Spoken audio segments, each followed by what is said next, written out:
ಜಿ5 ಇರುವಾಗ ನೀವು ನಿಮ್ಮ ನೆಚ್ಚಿನ ಶೋಗಳನ್ನ ಎಂದಿಗೂ ಮಿಸ್ ಮಾಡಿಕೊಳ್ಳುವುದಿಲ್ಲ. ಅದು ಸಂಪೂರ್ಣ ಉಚಿತವಾಗಿ. ಮಧು ಮಕ್ಕಳು ಬಂದು ಬಾಗ್ಲಲ್ಲಿ ನಿಂತಿದ್ದಾರೆ. ಆರತಿ ಮಾಡಿ ಒಳಗ್ ಕರ್ಕೊಳ್ಳಿ ಇಂದ್ರಮ್ನವ್ರೆ. ಬಾಗ್ಲಲ್ಲಿ ನಿಂತಿರೋದು ನಿಮ್ಮ ಮಗ ಮತ್ತು ಸೊಸೆ. ಸರಿ ಸರಿ, ಆರತಿ ತಗೊಂಡ್ಬರ್ತೀನಿ.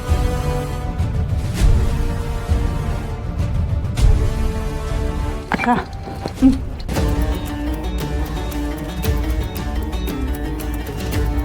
ಅಕ್ಕ ಸುಮ್ಮನೆ ಯಾಕೆ ಗಲಾಟೆ? ಅವಳ ಹತ್ರ ಗಲಾಟೆ ಮಾಡಿದ್ರೆ ಒಂದು ಹುಗಿ ಎರಡು ಆಗುತ್ತೆ. ಆಗೋದೆಲ್ಲ ಆಗೋಯ್ತು. ಮುಂದೆ ಏನು ಮಾಡಬೇಕು ಅದನ್ನೆಲ್ಲ ಆಮೇಲೆ ಯೋಚನೆ ಮಾಡೋಣ. ಸುಮ್ಮನೆ ಯಾಕೆ ಬೀದಿಲೆಲ್ಲ ರಂಪ ರಾಮಣೆ ಮಾಡ್ಕೊಳ್ಳೋದು? ಅದು ಏನೇ ಆಗೋದಿದ್ರು ಮನೆ ಒಳಗೆ ಆಗಲಿ. ಸುಮ್ಮನೆ ನಡಿ.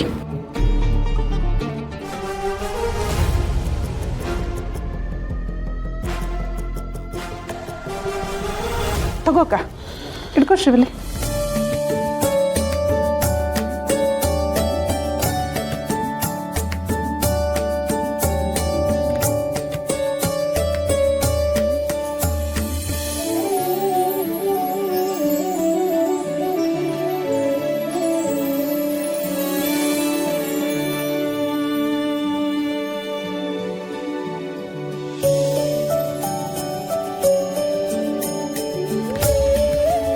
ವರಲಕ್ಷ್ಮಿ, ಸೇರೊದ್ದು ಬಲಗಾಲಿಟ್ಟು ಒಳಗಡೆ ಬಮ್ಮ.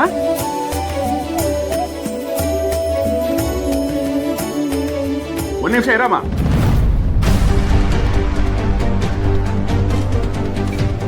ಏನಾಯ್ತು ಬಿಗ್ರೆ? ಏನಾದ್ರೂ ಅಪಚಾರ ಆಯ್ತಾ? ಇಡೀ ಮದುವೆನೇ ಅಪಚಾರದಲ್ಲಿ ನಡೆದಿದೆ. ಅದಕ್ಕಿನ್ನ ಅಪಚಾರ ಇನ್ನೇನ್ ಬೇಕಾಗಿದೆಯೋ ಗೊತ್ತಿಲ್ಲ.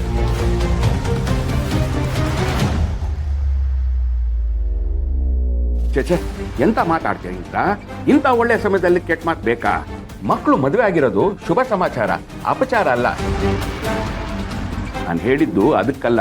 ಗಂಡ ಹೆಂಡತಿ ಮನೆ ಒಳಗಡೆ ಬರೋದಕ್ಕೂ ಮುಂಚೆ ಹೆಂಡತಿ ಗಂಡನ ಹೆಸರು, ಗಂಡ ಹೆಂಡತಿ ಹೆಸರು ಹೇಳ್ ಬರೋದು ಪದ್ಧತಿ ಅಲ್ವಾ?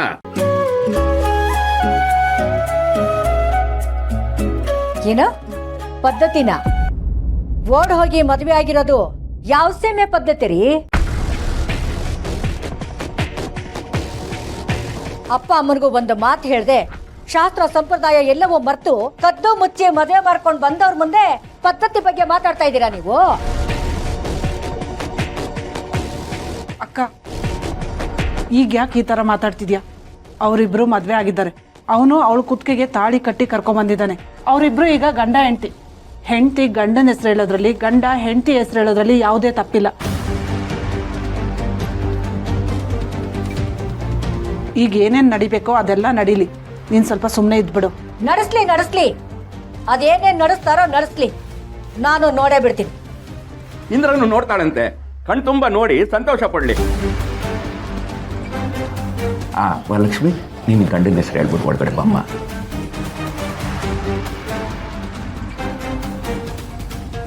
ಬರ ಹೇಳು, ಪರವಾಗಿಲ್ಲ.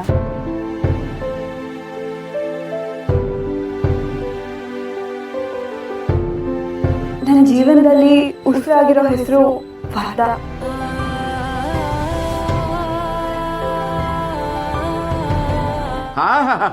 ಎಂತ ಮಾತಾಡ್ದಮ್ಮ. ನೋ ವರದಾ, ನೀನ್ ಹೇಳು. ನನ್ನ ಮನಸ್ಸಲ್ಲಿ, ನನ್ನ ಹೃದಯದಲ್ಲಿ ಇರೋ ಒಂದೇ ಹೆಸರು ವರಲಕ್ಷ್ಮಿ.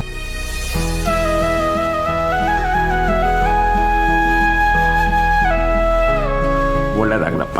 ನಿಮ್ಮಿಬ್ಬರ ಪ್ರೀತಿನೂ ನಿಮ್ಮ ಹೆಸರು ತರನೇ ಹೊಂದ್ಕೊಂಡಿರ್ಲಿ.